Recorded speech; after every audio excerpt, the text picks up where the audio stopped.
Hello student, today we will discuss about the properties of good front end. So let us start. Properties of good front end. First one is consistency and standard. Front end should be consistent in look and operation.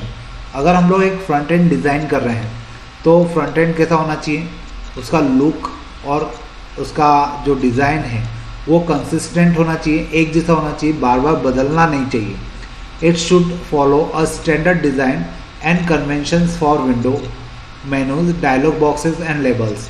अब अगर हम लोग front end design कर रहे हैं तो obvious है कि उसके अंदर की जो डिज़ाइन है, उसके अंदर का जो विंडो फ्रेम है, मेनूज है, डायलॉग बॉक्सेस है, लेबल्स है, बटन है, उनका हमें कन्वेंशनली यूज़ करना चाहिए.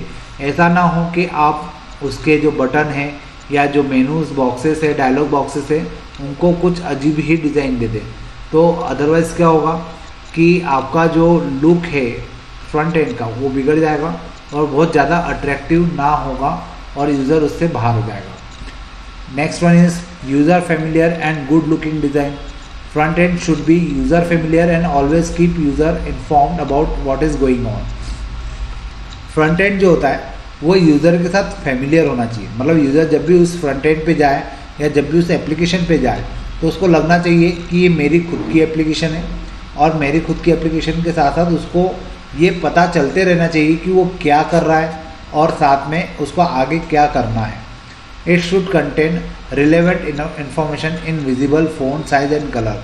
उसको आप जो भी इन्फॉर्मेशन अपनी ऐप के थ्रू, अपने फ्रंट एंड के थ्रू देना चाहते हैं वो इन्फॉर्मेशन कैसी होना चाहिए, विजिबल होना चाहिए, फ़ॉन्ट विजिबल बड़े होना चाहिए, प्रॉपर उसको दिखाई दे, समझ में आए.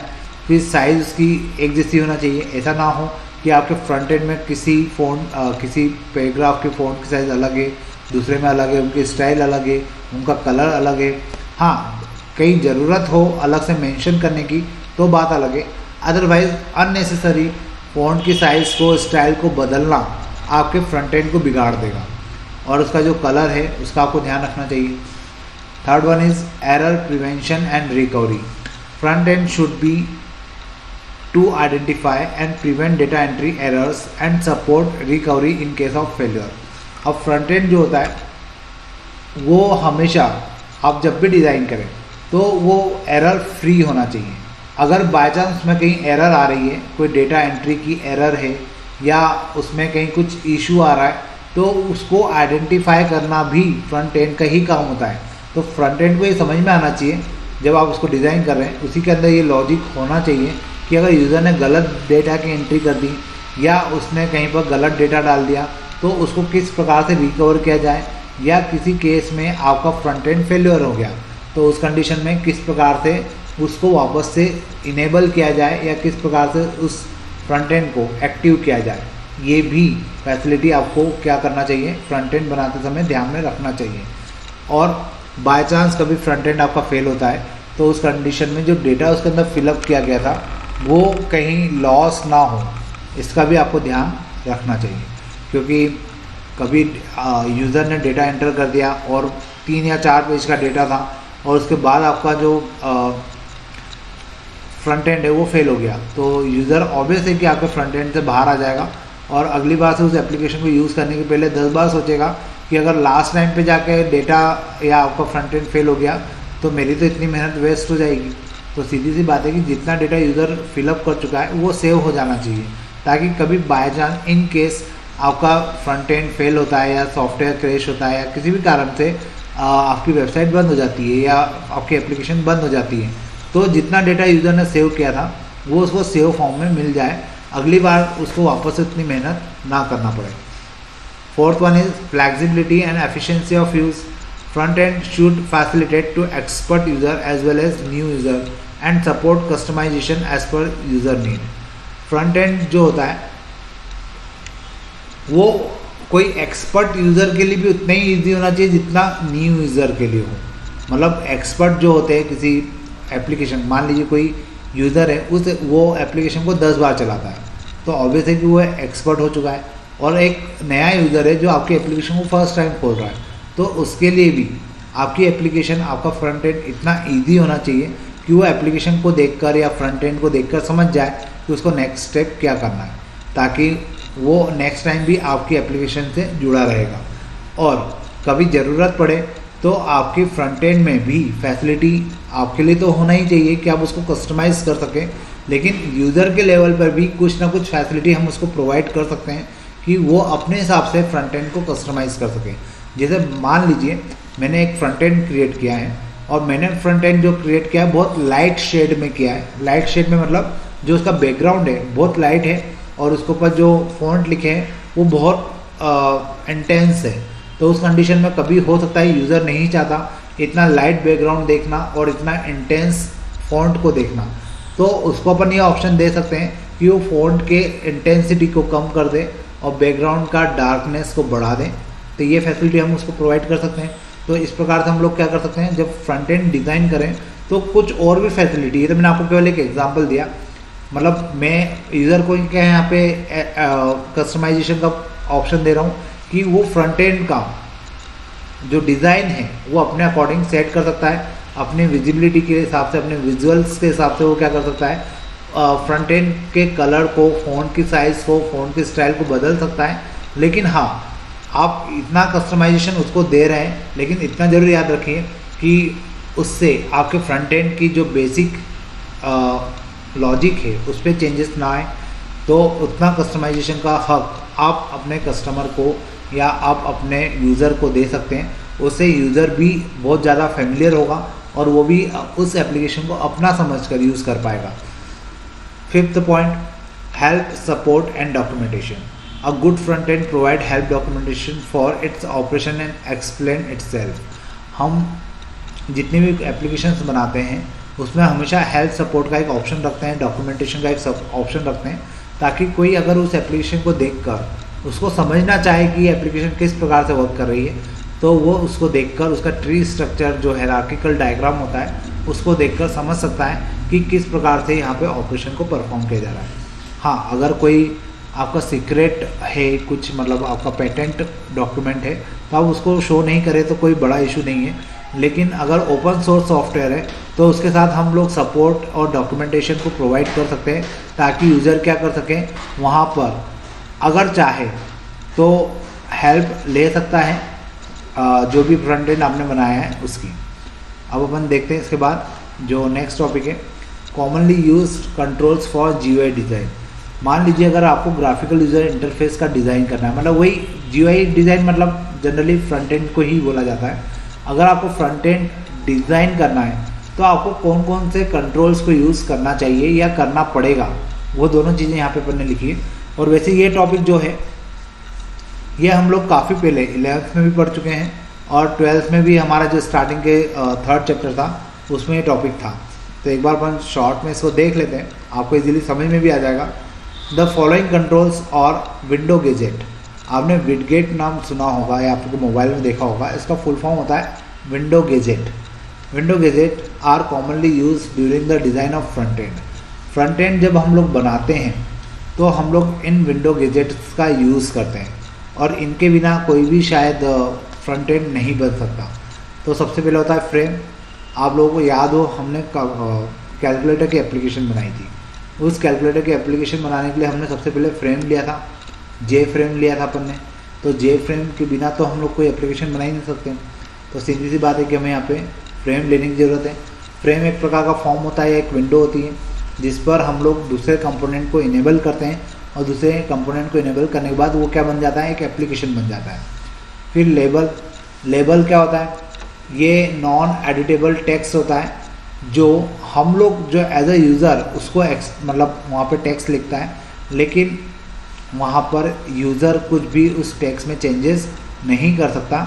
इसी कारण से इसे क्या कहा जाता है, नॉन एडिटेबल टेक्स्ट। या इसकी जगह हम लोग चाहें तो कोई इमेज बनाकर उसको आइकन के रूप में वहाँ पे डिस्प्ले कर सकते हैं। तो लेबल आपको समझ में आया होगा। फिर जैसे हम लोग कोई फॉर्म अगर खोलते हैं तो वहाँ पे लिखा रहता है एंटर योर नेम। अगर आपने जैसे फेसबुक का लॉगिन आईडी खोला, लॉगिन पेज खोला, तो वहाँ पे पहला होता है लॉगिन, फिर होता है नीचे पासवर्ड। तो जो लॉगिन वर्ड लिखा है वो क्या है, लेबल है। जहाँ पे पासवर्ड लिखा है वो क्या है, लेबल है। तो ये चीज़ें, लेबल जो होता है वो यूज़र को बताता है कि आपको यहाँ पे क्या एंटर करना है। Next one is text field. Allow user to input single line editable text. अब जैसे मैंने अभी आपको फेसबुक का बताया, फेसबुक पे जो लॉगिन लिखा था, फिर लॉगिन के सामने एक छोटा सा बॉक्स होता है वाइट कलर का, उसमें आप अपना ईमेल आईडी या अपना फ़ोन नंबर डालते हैं। तो वो जो एक छोटी सी लाइन है जहाँ पे आप अपना डेटा एंटर कर रहे हैं, सिंगल लाइन का होता है, एडिटेबल टेक्स्ट होता है। वहाँ पे आप चाहे तो उसको लिख के फिर मिटा सकते हैं और फिर से नया लिख सकते हैं। तो उसे क्या कहा जाता है, टेक्स्ट फील्ड कहा जाता है। फिर आप लोग जहाँ पे पासवर्ड डालते हैं वो पासवर्ड फील्ड होती है। यहाँ पर जब आप पासवर्ड डाल रहे होते हैं तो वहाँ पे बाय डिफ़ॉल्ट अपने आप या तो स्टार आ जाते हैं या बुलेट्स आ जाते हैं, डॉट आ जाते हैं, ताकि कोई भी आपके आगे पीछे आपके पासवर्ड को देख ना पाए। तो ये जो कंसेप्ट होता है ये पासवर्ड फील्ड कहलाती है। उसके बाद बटन होता है।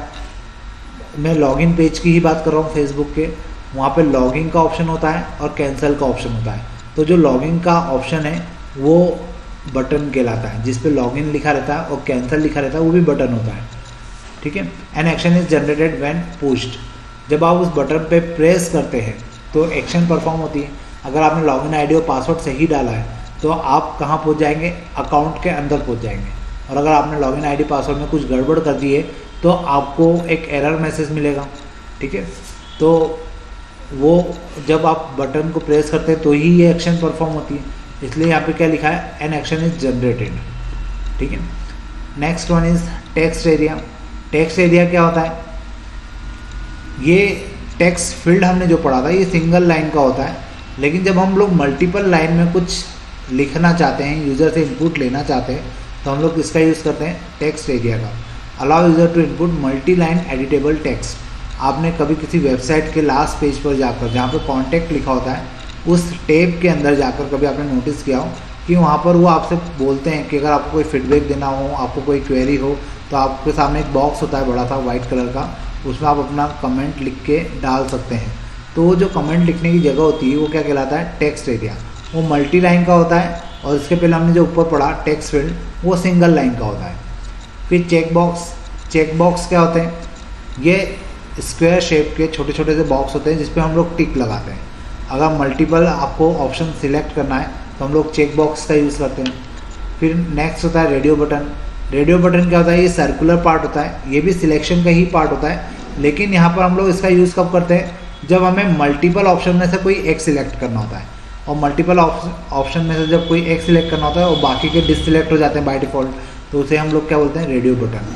तो ये जो कंपोनेंट है ये कहलाता है रेडियो बटन। इसका यूज़ हम सबसे ज़्यादा करते हैं।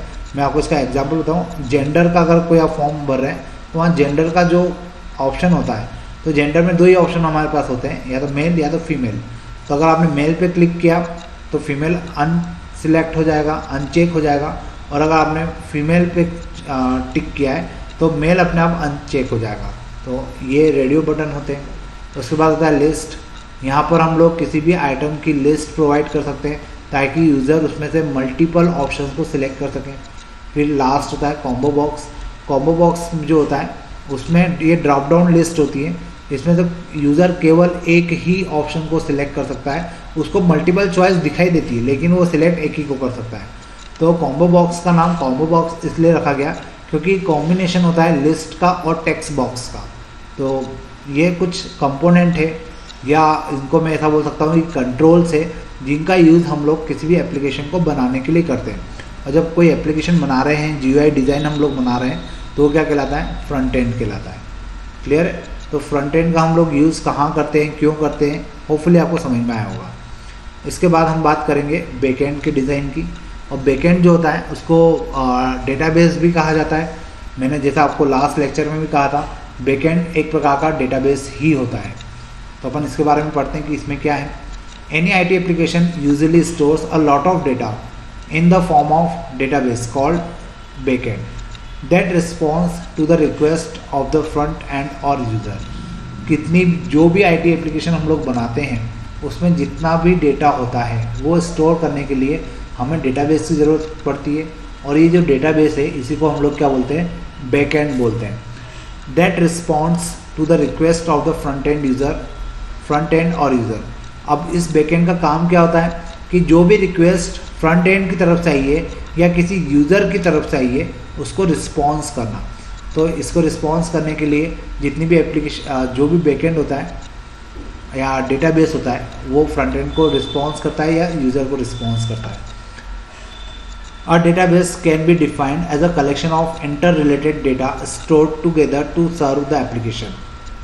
अब डेटाबेस को अगर हम लोग डिफाइन करें तो हम लोग क्या बोलेंगे कि एक प्रकार का डेटा का इंटर रिलेटेड कलेक्शन होता है जहाँ पर बहुत सारी टेबल्स आपस में कनेक्टेड होती है ताकि वो किसी भी एप्लीकेशन को सर्व कर सके।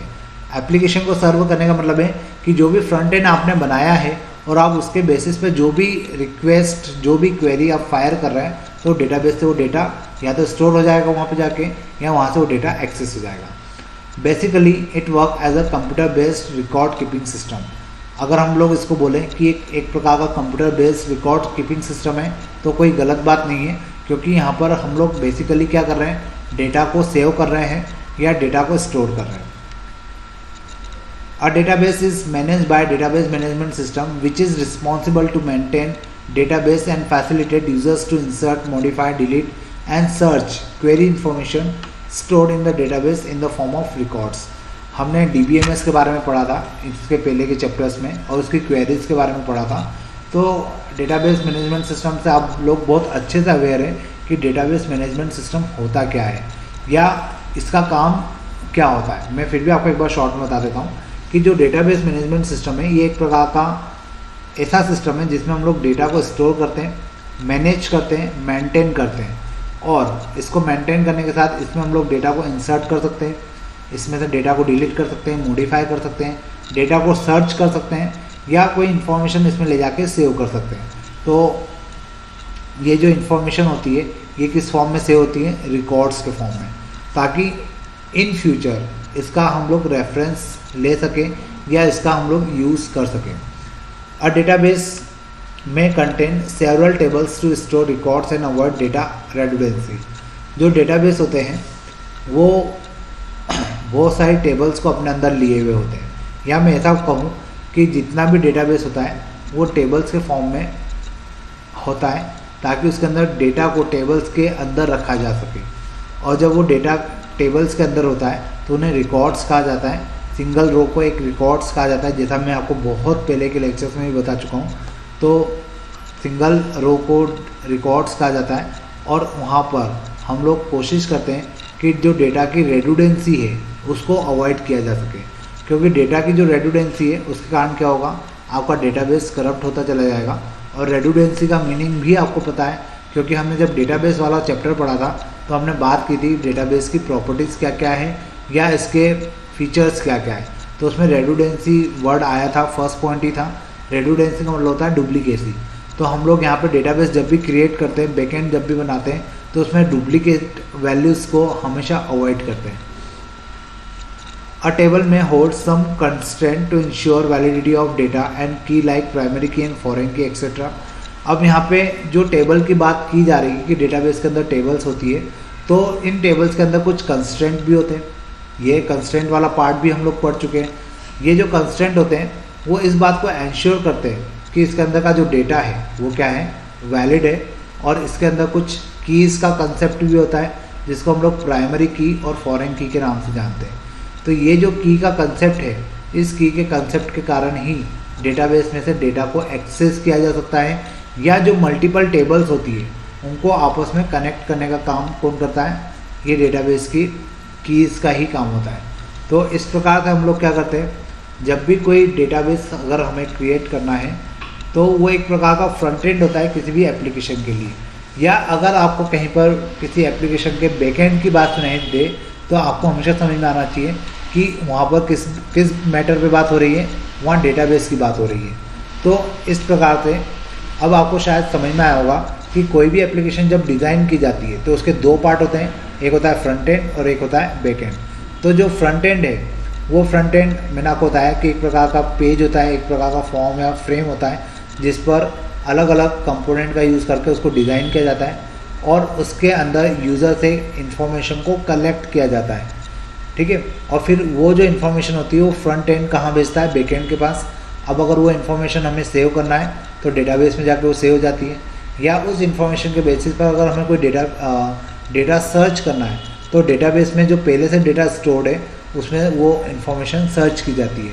और फाइनली बैकएंड की तरफ से जो रिप्लाई आता है वो फ्रंट एंड को जाता है और फ्रंट एंड के थ्रू वो रिप्लाई किसको मिल जाता है, यूज़र को मिल जाता है। तो इस प्रकार से आपका जो फ्रंट एंड है और बैक एंड है वो आपस में इंटर कनेक्टेड होते हैं और एक दूसरे को सपोर्ट करते हैं किसी भी एप्लीकेशन को स्मूथली परफॉर्म करने के लिए। तो यहाँ पर आपका फ्रंट एंड और बैक एंड वाला पार्ट पूरा ख़त्म हो जाता है। और ये जो क्वेश्चन है ये जनरली 5 मार्क्स में भी पूछ लिया जाता है फ्रंट एंड और बैक एंड के बारे में। तो आपको ये बहुत अच्छे से लिखना आना चाहिए कि फ्रंट एंड क्या होता है, बैक एंड क्या होता है, या उसके ऊपर हम लोग किस प्रकार से काम करते हैं, क्योंकि ये टॉपिक इम्पॉर्टेंट भी है। और शायद आप अगर पुराने पेपर्स देखेंगे तो आपको उसमें फ्रंट एंड और बैक एंड के बारे में क्वेश्चन डेफिनेटली मिलेंगे। तो हमने स्टार्टिंग में 3 टॉपिक पढ़े थे, एक था हमारा ई बिजनेस, एक था ई गवर्नेंस और एक था ई लर्निंग। 3 टॉपिक ये हो गए। चौथा टॉपिक इस चैप्टर का हो गया आपका फ्रंट एंड और बैक एंड।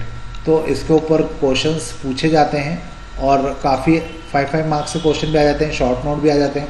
तो आपको पढ़ना पूरा ही है और अगर आपको कंसेप्ट समझ में आया होगा तो आप अपने वर्ड्स में भी लिख सकते हैं, ठीक है। तो अब जब नेक्स्ट हमारा वीडियो लेक्चर्स बनेगा उसमें हम लोग बात करेंगे डेवलपमेंट ऑफ आईटी एप्लीकेशंस की। Development of IT applications. The development of an IT application involves various activities. The following steps may be followed while the development of IT applications. देखिए मैं आप लोगों को थोड़ा सा पहले बता दूं कि IT एप्लीकेशन से क्या मतलब है। IT एप्लीकेशन से मतलब है कि हम लोग जो भी सॉफ्टवेयर्स हमारे सिस्टम के अंदर यूज़ करते हैं उनको क्रिएट करने के लिए हम लोग अलग अलग लैंग्वेजेस का, अलग अलग सर्वर्स का, अलग अलग क्लाइंट का यूज़ करते हैं और उसके बाद हमारे सॉफ्टवेयर्स को हम लोग क्रिएट करते हैं। तो जब सॉफ्टवेयर को क्रिएट करते हैं तो सिस्टम के पॉइंट ऑफ व्यू से तो वो एप्लीकेशन कहलाते हैं या सॉफ्टवेयर कहलाते हैं, लेकिन जैसा आप लोग अच्छे से जानते हैं, आप लोग एक पर्टिकुलर वर्ड यूज़ करते हैं इन सॉफ्टवेयर्स को मोबाइल के अंदर जब आप लोग यूज़ करते हैं तो आप इनको ऐप के नाम से जानते हैं कि हमने एक ये वाली ऐप डाउनलोड कर ली या हमने वाली ऐप को इंस्टॉल कर लिया या उस ऐप को अनइंस्टॉल कर लिया। तो जब हम लोग मोबाइल्स के पॉइंट ऑफ व्यू से बात करते हैं तो वहाँ पर ये एप्लीकेशन ऐप के नाम से जानी जाती है, शॉर्ट फॉर्म होता है। हम लोग जनरली ऐप बोल के उसको छोड़ देते हैं। आधे से ज़्यादा लोगों को नहीं पता ऐप का मतलब एप्लीकेशन ही होता है और बेसिकली ये एप्लीकेशन एक प्रकार का सॉफ्टवेयर होता है। तो आज हम लोग आईटी एप्लीकेशंस के बारे में ही बात करने वाले हैं कि एक आईटी एप्लीकेशन, एक ऐप किस प्रकार से डेवलप की जाती है या उसके पीछे कौन कौन से फेज़ होते हैं जिसमें उन एप्लीकेशन को फॉर्म किया जाता है। तो आज अपन उसी के बारे में बात करने वाले हैं। तो देखिए, मान लीजिए मुझे कोई एप्लीकेशन को डिज़ाइन करना है तो सबसे पहला होता है कि मुझे उस एप्लीकेशन की प्रॉब्लम पता होना चाहिए। प्रॉब्लम इन द सेंस कि वो एप्लीकेशन किस प्रॉब्लम के कारण मुझे क्रिएट करना है। तो पहला पॉइंट होता है स्टडी ऑफ प्रॉब्लम। मतलब मुझे अगर मेरे रियल लाइफ में मुझे कोई प्रॉब्लम है तो उस प्रॉब्लम्स के ऊपर मैं क्या कर सकता हूँ, ऐप को क्रिएट कर सकता हूँ। जैसे मान लीजिए एक व्यापारी है, एक मर्चेंट है, उसको अपने प्रोडक्ट के सेल के लिए एक वेबसाइट की ज़रूरत है और उस पर वो ऑनलाइन प्रोडक्ट को सेल करना चाहता है। तो उस कंडीशन में वो अपने प्रोडक्ट को किस प्रकार से सेल आउट करेगा ऑनलाइन, तो उसको उसके लिए एक एप्लीकेशन की ज़रूरत है। तो वो क्या करेगा, किसी सॉफ्टवेयर इंजीनियर को हायर करेगा या सॉफ्टवेयर कंपनी को हायर करेगा और उसको अपनी प्रॉब्लम्स बताएगा कि उसको क्या क्या प्रोडक्ट किस तरीके से सेल करना है, क्या क्या डिस्काउंट उसको देना है, या उसकी एप्लीकेशन में या उसकी वेबसाइट के ऊपर क्या क्या चीज़ें फैसिलिटी होना चाहिए जो कस्टमर को दी जाएगी।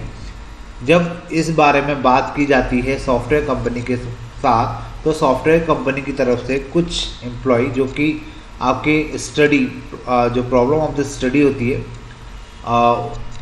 जो स्टडी ऑफ प्रॉब्लम होती है उसको रीड करने के लिए, उसको समझने के लिए अपने क्लाइंट के पास, क्लाइंट मतलब जो मर्चेंट है वो एज अ क्लाइंट होगा सॉफ्टवेयर इंडस्ट्री के लिए या सॉफ्टवेयर कंपनी के लिए, वो कुछ लोगों का ग्रुप कहाँ जाएगा, प्रॉब्लम की स्टडी करने के लिए मर्चेंट के पास जाएगा कि एक्चुअल में मर्चेंट क्या क्या चाहता है या किस प्रकार से अपनी वेबसाइट को वो डेवलप करवाना चाहता है, या अपनी वेबसाइट को डेवलप करवाने के साथ साथ या अपने एप्लीकेशन को डेवलप करवाने के साथ साथ वो उसमें क्या क्या फैसिलिटीज देना चाहता है। तो the problem should be studied in the terms of best technical, economical, feasible solution before development. तो इसी प्रकार से किसी भी एप्लीकेशन को डिज़ाइन करने के पहले या क्रिएट करने के पहले, उसका डेवलपमेंट करने के पहले हमेशा उस एप्लीकेशन को बनाने का रीज़न आपको क्लियर होना चाहिए, या जो प्रॉब्लम है जिसके ऊपर आप एप्लीकेशन बनाना चाह रहे हैं वो प्रॉब्लम आपको अच्छे से स्टडी करना चाहिए, या जो भी आईटी प्रोफेशनल्स हैं उनको वो प्रॉब्लम को अच्छे से आपको एक्सप्लेन करना आना चाहिए, ताकि जो सॉफ्टवेयर कंपनी है उसके ऊपर एक प्रॉपर एप्लीकेशन को बना सके और आपको एक प्रॉपर ऑप्टिमम सॉल्यूशन प्रोवाइड कर सके। Then design of the backend. अब सॉफ्टवेयर कंपनी ने प्रॉब्लम को तो समझ लिया कि किस कारण से हमें एप्लीकेशन को बनाना है और एप्लीकेशन में क्या क्या फैसिलिटी हमें क्लाइंट को देना है या कस्टमर को क्या क्या फैसिलिटी प्रोवाइड करना है। अब उसके लिए क्योंकि चूँकि जितनी भी एप्लीकेशन या सॉफ्टवेयर्स बनते हैं सभी के पीछे कुछ ना कुछ डेटाबेस होता है, और डेटाबेस बनाने का रीज़न ये होता है कि आप कुछ ना कुछ डेटा उसमें सेव करेंगे या पुराना डेटा उससे एक्सेस करेंगे। तो कहीं ना कहीं आपको डेटा को सेव करना होता है, और डेटा को सेव करने के लिए आपको क्या डिज़ाइन करना पड़ता है, बैकएंड। तो जब आप लोग बैकएंड डिज़ाइन कर रहे होंगे तो आपको पहले तो ये डिसाइड करना होगा कि आपका बैकएंड कौन सा होना चाहिए, MySQL होना चाहिए, ओरेकल होना चाहिए, साइबेस होना चाहिए। उसके बाद फिर आप लोग ये डिसाइड करते हैं कि उसमें टेबल्स, डेटाबेस के अंदर कौन कौन सी टेबल्स होनी चाहिए या उनका स्ट्रक्चर किस टाइप का होना चाहिए। स्ट्रक्चर में हम लोग किसकी बात करते हैं, टाइप और साइज़ की बात करते हैं कि टेबल का स्ट्रक्चर किस प्रकार का होना चाहिए। अगर ऐसा बोला जा रहा है तो इसका मतलब है कि डेटा के टाइप की और उसके साइज़ की बात हो रही है, ताकि हमारी जो रिक्वायरमेंट है वो फुलफ़िल हो सके। क्योंकि हम लोग जो भी एप्लीकेशन बना रहे हैं या जो भी सॉफ्टवेयर हम लोग बना रहे हैं उसमें किस प्रकार का डेटा सेव किया जाएगा और किस प्रकार का डेटा उससे एक्सेस किया जा सकता है, ये सारी डिटेल हमारे पास होती हैं। तो उसी बेसिस पर हम लोग डिसाइड करते हैं कि हमें बैकएंड मतलब जो डेटाबेस है वो किस प्रकार का रखना चाहिए। अब बैकएंड अगर क्रिएट हो जाता है फिर हम लोग बात करते हैं फ्रंट एंड की। फ्रंट एंड के बारे में हम लोगों ने पढ़ा था। फ्रंट एंड मतलब एक प्रकार का इंटरफेस होता है जो यूज़र देखता है और उसके अकॉर्डिंग क्या करता है, रिप्लाई करता है, इनपुट देता है, रिस्पॉन्स देता है। तो आप जब भी कोई फ्रंट एंड को क्रिएट करते हैं तो फ्रंट एंड के ऊपर टेक्स्ट बॉक्स होते हैं, रेडियो बटन होते हैं और भी बहुत सारे कंपोनेंट होते हैं जिनके थ्रू हम लोग हमारे जो फ्रंट एंड है उसको अट्रैक्टिव और इजी बना सकते हैं। अब उसके इजी होने से क्या फ़र्क पड़ता है कि अगर आपका फ्रंट एंड इजी है तो उस कंडीशन में क्या होगा, जो यूज़र है वो बार बार उस पेज पर इजीली आ सकेगा और उस पर अपनी वैल्यू या जो भी उसको सर्च करना है वो कर सकेगा। मतलब कोई वेबसाइट जितनी इजी होगी या कोई एप्लीकेशन जितना इजी होगा उतना उसको एक्सेस किया जाएगा और उसकी वैल्यू उतनी बढ़ती चली जाएगी। तो फ्रंट एंड का इजी होना और यूज़र फ्रेंडली होना बहुत इंपॉर्टेंट होता है। और यूज़र फ्रेंडली होने का मतलब है कि उसमें वो सारी चीज़ें होना चाहिए जो एक यूज़र आपसे एक्सपेक्ट कर रहा है। मतलब यहाँ पर एप्लीकेशन में या जो इंटरफेस है, जो फ्रंट एक कस्टमर को या एक क्लाइंट को दिखाई देगा, उसमें कोई भी ऐसी चीज़ें नहीं होना चाहिए कि जो इरिटेट करे कस्टमर को। अदरवाइज़ क्या होगा, यूज़र आपकी एप्लीकेशन को वहीं पर छोड़ देगा। Next one is establishment of connection. अब जब आपके पास बैकएंड को क्रिएट आपने कर लिया है, फ्रंट एंड को आपने क्रिएट कर लिया है, तो दोनों को आपस में कनेक्ट करने का काम भी आप ही का है। क्योंकि अब अगर आपने फ्रंट एंड को डिज़ाइन किया और बैकएंड को डिज़ाइन किया तो फ्रंट एंड और बैकएंड दोनों आपस में कम्युनिकेट कर सके, इसलिए उन दोनों के बीच में एक कनेक्शन को इस्टेब्लिश किया जाता है ताकि फ्रंट एंड पे आने वाला जो इनपुट है वो बैकएंड तक जा सके और बैकएंड से जो डेटा एक्सेस किया जा रहा है वो यूज़र तक पहुंचाने के लिए, फ्रंट एंड तक पहुंचाने के लिए भी हमें कनेक्शन की ज़रूरत होती है। इस कारण से फ्रंट एंड और बैकएंड के बीच में एक कनेक्शन को इस्टेब्लिश किया जाता है। Testing and implementation. अब जब आपका एक सॉफ्टवेयर का बैकएंड बन गया, फ्रंट एंड बन गया, आपने उसके बीच में कनेक्शन को इस्टेब्लिश कर दिया, फिर आप लोग क्या करते हैं, उसको टेस्टिंग की मोड पे डालते हैं। टेस्टिंग मतलब क्या होता है, टेस्टिंग का मतलब होता है कि आप सॉफ्टवेयर को क्या करेंगे, टेस्ट करेंगे कि किस प्रकार से उसमें इनपुट आ रहा है, किस प्रकार का उसका आउटपुट आ रहा है, कहीं पर कोई प्रॉब्लम तो क्रिएट नहीं हो रही है, या जो इनपुट हम देना चाह रहे हैं वो प्रॉपरली जाके सेव हो रहा है या नहीं हो रहा है, या जो क्वेरी हम लोग फायर कर रहे हैं वो क्वेरी से डेटा प्रॉपरली हमारे पास आ रहा है या नहीं आ रहा है। तो इस प्रकार की टेस्टिंग हर सॉफ्टवेयर की जाती है बिफोर इम्प्लीमेंटेशन। मतलब इम्प्लीमेंट करने के पहले जो भी सॉफ्टवेयर बनाया गया है उसको हम लोग एक बार ड्राई रन करके देखते हैं, उसको टेस्ट करके देखते हैं कि वो सॉफ्टवेयर प्रॉपरली वर्किंग मोड पर है या नहीं है। अब अगर यहाँ पर टेस्टिंग उसकी पास हो जाती है, टेस्टिंग से वो आगे निकल जाता है, तो फाइनली क्या कर दिया जाता है, उस सॉफ्टवेयर को कस्टमर के यहाँ पर जाकर इम्प्लीमेंट कर दिया जाता है या उसको इंस्टॉल कर दिया जाता है। और फिर कस्टमर क्या करता है, उस सॉफ्टवेयर को यूज़ करता है और उसके अकॉर्डिंग अपने जो फीडबैक होते हैं वो सॉफ्टवेयर कंपनी को प्रोवाइड करता है। अगर उसके बाद सॉफ्टवेयर कंपनी को लगता है कि इसमें कुछ अभी भी अपग्रेडेशन की ज़रूरत है तो सॉफ्टवेयर में अपग्रेड कर दिया जाता है। या अगर किसी कस्टमर को लगता है कि इसमें कुछ फील्ड ऐसी है जो काम की नहीं है या जिसका यूज़ वो नहीं करेगा या उस एप्लीकेशन के पॉइंट ऑफ व्यू से कुछ ऑप्शंस कोई काम के नहीं है, तो वो सॉफ्टवेयर कंपनी को एज अ फीडबैक ये चीज़ें बता सकता है। सॉफ्टवेयर कंपनी उन चीज़ों को अपने सॉफ्टवेयर से रिमूव कर देती है। तो इस प्रकार से क्या होता है कि एक सॉफ्टवेयर को क्रिएट किया जाता है और उसके पीछे ये सारी चीज़ें होती है। पहले तो प्रॉब्लम की स्टडी की जाती है, बैकएंड क्रिएट किया जाता है, फ्रंट एंड क्रिएट किया जाता है, फिर कनेक्शन इस्टेब्लिश किया जाता है और फाइनली फिर हम लोग टेस्टिंग करने के बाद उस सॉफ्टवेयर को या उस एप्लीकेशन को इम्प्लीमेंट कर देते हैं क्लाइंट साइड पर और फिर क्लाइंट उस एप्लीकेशन का यूज़ कर पाता है। तो इस प्रकार से एक आईटी एप्लीकेशन या एक आईटी सॉफ्टवेयर्स को क्रिएट करने की ये कुछ प्रोसेस थी जो आपसे एग्ज़ाम में पूछी जा सकती है। अब इसके बाद हम लोग देखते हैं ER diagram, modelling tool for the data structure. देखिए ER डायग्राम क्या होता है, मैं आपको शॉर्ट पे पहले थोड़ा सा एक्सप्लेनेशन दे दूँ। ER का मतलब होता है एंटिटी रिलेशनशिप डायग्राम।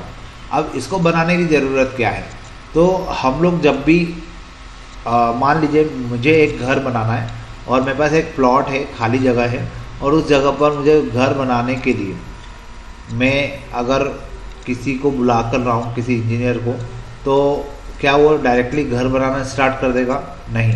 मैं पहले ऑब्वियस है कि उस प्लॉट की साइज़ के अकॉर्डिंग क्या बनाऊँगा, एक ब्लूप्रिंट कि कौन सा रूम कहाँ पर होगा, बेडरूम कहाँ पर होगा, लिविंग रूम कहाँ पर होगा या ड्राइंग रूम कहाँ पर होगा, किचन किस डायरेक्शन में होगा या और भी उसमें जितने भी चीज़ें हैं एक घर के अंदर वो कौन से रूम कहाँ पर होते हैं, उसको हम लोग पहले से डिसाइड करते हैं, एक ब्लूप्रिंट बनवाते हैं और ब्लूप्रिंट के बाद हम लोग फाइनलाइज करने के बाद उसका नक्शे के हिसाब से हम लोग घर को बनाना स्टार्ट करते हैं।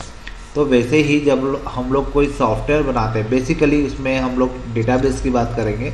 जब भी हम लोग कोई डेटाबेस क्रिएट करते हैं तो डेटाबेस को क्रिएट करते समय उसमें आप लोग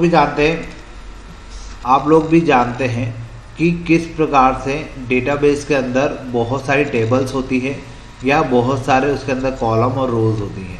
तो हम लोग यहाँ पर अलग अलग जब डेटाबेस को क्रिएट करते हैं, टेबल्स को क्रिएट करते हैं, तो उसका एक ब्लूप्रिंट बनाया जाता है और वो जो ब्लूप्रिंट होता है वो डायग्राम्स के फॉर्म में होता है, इसलिए उसे कहा जाता है एंटिटी रिलेशनशिप डायग्राम। क्योंकि इसी डायग्राम के बेसिस पर हम लोग ये पता कर पाते हैं कि कौन सी टेबल से डेटा किस टेबल में फ़्लो हो रहा है या डेटा का फ़्लो किस प्रकार से हो रहा है। तो इसी चीज़ को हम लोग डायग्रामेटिकली प्रेजेंट करने के लिए ER डायग्राम का यूज़ करते हैं। तो अब शायद आपको समझ में आया होगा ER डायग्राम का मतलब क्या है। The entity relationship ER diagram is used to exhibit the design of the database in terms of attribute, entities and their relationship. The following symbols are used in the ER diagram. देखिए यही बात जो मैंने अभी थोड़ी देर पहले बोली कि ER डायग्राम क्या होते हैं, ये एक प्रकार का डायग्राम होता है, एंटिटी रिलेशनशिप डायग्राम इसको बोलते हैं, जो डेटाबेस के एट्रीब्यूट्स को, एंटिटीज़ को और उनके रिलेशनशिप को मेंशन करता है। और कैसे मेंशन करता है, सिंबल के तरीके से या कुछ डायग्राम्स के थ्रू।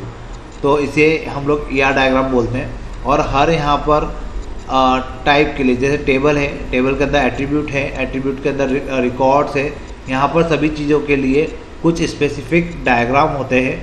उन्हीं डायग्राम को आपस में जोड़कर हम लोग क्या बनाते हैं, ER डायग्राम बनाते हैं। सबसे पहले हम लोग बात करते हैं एंटिटीज़ की। एंटिटीज़ मतलब टेबल भी बोल सकते हैं या रिलेशन को भी हम लोग टेबल बोलते हैं। An entity is a distinguishable object which may be place, person, concept.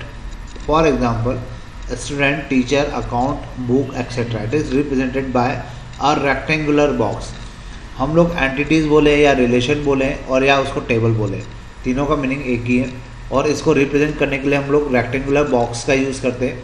अब यहाँ पर एंटिटी मतलब क्या होता है, ये एक प्रकार का ऑब्जेक्ट होता है जो कि डिस्टिंग्विशेबल होना चाहिए। डिस्टिंग्विशेबल मतलब जितने भी एंटिटी आप लोग लेंगे उसको एक दूसरे से अलग किया जा सके, इसे ही हम लोग क्या बोलते हैं, एंटिटी बोलते हैं।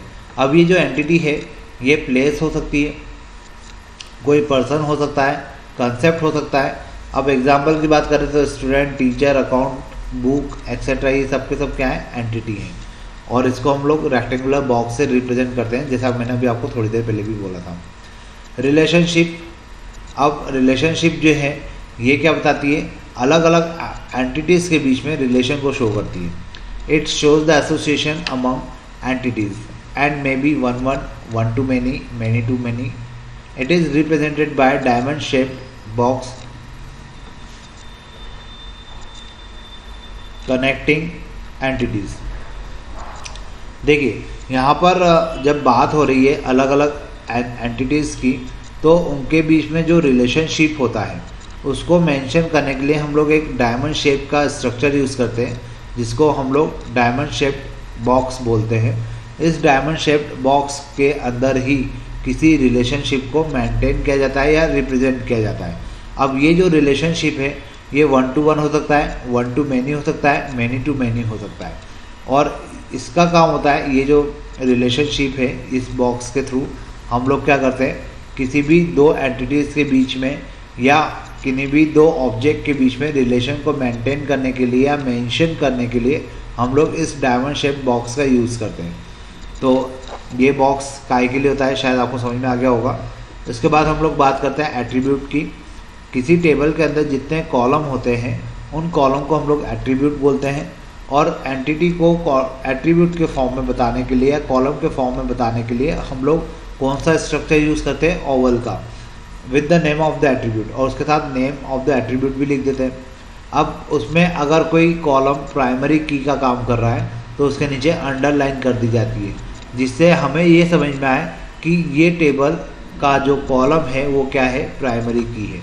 तो इस प्रकार से ये कुछ स्ट्रक्चर थे जिसके थ्रू हम लोग क्या कर सकते हैं, या डायग्राम के अलग अलग डायग्राम्स को शो कर सकते हैं और इनके कॉम्बिनेशन से हम लोग एक कंप्लीट या डायग्राम फ्लो चार्ट बना सकते हैं।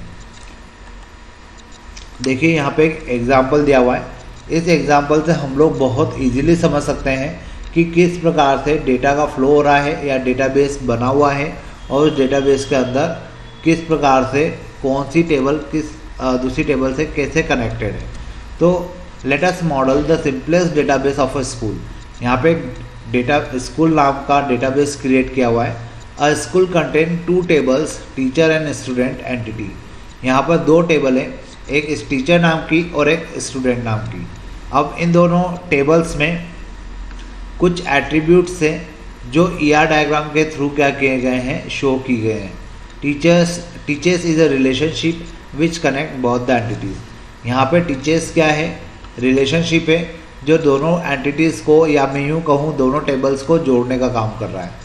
तो टीचर नाम की जो टेबल है उसको देखिए रेक्टेंगुलर बॉक्स में लिखा है, तो मतलब ये आप इसको टेबल बोल सकते हैं, आप इसको एंटिटीज़ बोल सकते हैं। और ये एंटिटीज़ के 5 अलग अलग कॉलम हैं, या इस टेबल के 5 अलग अलग कॉलम हैं, और इन कॉलम के नाम EMP-ID, यहाँ पर टीचर नेम, पे, सब्जेक्ट और एड्रेस है। अब यहाँ पे EMP-ID जो है उसके नीचे अंडरलाइन है। इसके अंडरलाइन होने का मतलब है कि ये प्राइमरी की है और ये 5 नाम ओवेल में लिखे गए हैं, मतलब ये कॉलम है। तो टीचर नाम की एक टेबल हो गई, उस टेबल के 5 कॉलम हो गए, और कॉलम में EMP-ID क्या हो गया, उसकी प्राइमरी की हो गई। तो टीचर नाम की टेबल की प्राइमरी की कौन हो गई, एम्प्लॉय ID। अब उसके बाद यहाँ पे दूसरी टेबल है जिसके अंदर नाम लिखा है स्टूडेंट। इसमें भी 5 कॉलम है, और 5 कॉलम को किससे रिप्रेजेंट किया गया है, ओवल से। अब यहाँ पर जो 5 कॉलम है उसमें पहला कॉलम है एडमिशन नंबर। तो जो एडमिशन नंबर है उसके नीचे अंडरलाइन बना हुआ है। अंडरलाइन बने हुए होने का कारण है कि ये स्टूडेंट नाम की टेबल में एडमिशन नंबर क्या है, प्राइमरी की है। तो प्राइमरी की के कारण हमने इसके नीचे अंडरलाइन किया हुआ है। अब टीचर और जो स्टूडेंट नाम की 2 एंटिटीज़ थी, उन दोनों को आपस में कनेक्ट करने का काम कौन कर रहा है, टीचर्स। मतलब ये एक रिलेशनशिप है जो टीचर और स्टूडेंट के बीच में है।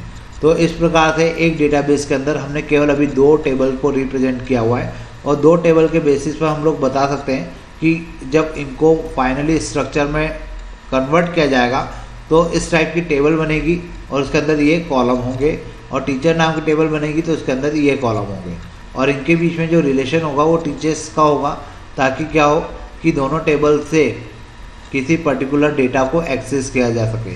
अगर मान लीजिए मुझे ये सर्च करना है कि एक फैकल्टी, पर्टिकुलर फैकल्टी का नाम अगर लिया जाए कि पर्टिकुलर फैकल्टी कितने स्टूडेंट को पढ़ाती है, अगर मुझे ये पता करना है तो टीचर का नाम तो इस टेबल से लिया जाएगा, और साथ में नंबर ऑफ़ स्टूडेंट कहाँ से मिलेंगे हमें, स्टूडेंट वाली टेबल से। यहाँ पे जो स्टूडेंट के नाम होंगे कॉलम में, वो सारे नाम हमें इन 2 टेबल के कॉम्बिनेशन से मिलेंगे। तो इसी कारण से ER डायग्राम हमें क्या कर रहा है, हमें एक डायग्रामेटिकली रिप्रेजेंटेशन प्रोवाइड करता है, या पिक्टोरियल रिप्रेजेंटेशन हमें प्रोवाइड करता है, जिससे हम लोग डेटा के फ्लो को समझ पाते हैं और ये आइडेंटिफाई कर पाते हैं कि कौन सी टेबल से डेटा किस डायरेक्शन में फ्लो होगा और किस प्रकार से हम लोग टेबल्स का स्ट्रक्चर्स क्रिएट करेंगे। तो यहाँ पर ER डायग्राम को देखकर आपको थोड़ा बहुत लॉजिक क्लियर हुआ होगा कि ER डायग्राम कितने इम्पोर्टेंट है। अब अगर आपने यहाँ पे नोटिस किया हो तो टीचर नाम का जो टेबल है वो स्टूडेंट नाम की टेबल में कनेक्टेड तो है, लेकिन देखिए यहाँ पे एरो केवल टीचर से स्टूडेंट की तरफ है। तो मतलब यहाँ पर जो भी फ्लो होगा डेटा का वो टीचर से स्टूडेंट की तरफ होगा, और फिलहाल स्टूडेंट से टीचर की तरफ नहीं होगा। तो मतलब ये 1 to 1 क्या हो जाएगा, आपका रिलेशनशिप हो जाएगा, और इसी के बेसिस पर डेटा का फ्लो होता रहेगा। अब इसके ऊपर बहुत से डायग्राम क्रिएट किए जा सकते हैं। अगर आपने बुक ली हुई है, आपके पास बुक है, तो उसमें आप इस टाइप के बहुत सारे एग्जाम्पल देख सकते हैं कि किस प्रकार से डेटाबेस का ER डायग्राम हम लोग क्रिएट कर सकते हैं। तो फिलहाल आपका ये चैप्टर जो था IT एप्लीकेशन वो यहीं पर ख़त्म होता है। अब इसके बाद हम लोग एक नया चैप्टर स्टार्ट करेंगे, वेब एप्लीकेशन, और वो इम्पॉर्टेंट चैप्टर है क्योंकि वो नया चैप्टर है और आप लोगों ने अभी तक उसको नहीं पढ़ा होगा। तो अब अपना जब नेक्स्ट लेक्चर बनेगा तो अपन बात करेंगे वेब एप्लीकेशन की। आज अपन इतने ही रखते हैं। Thank you.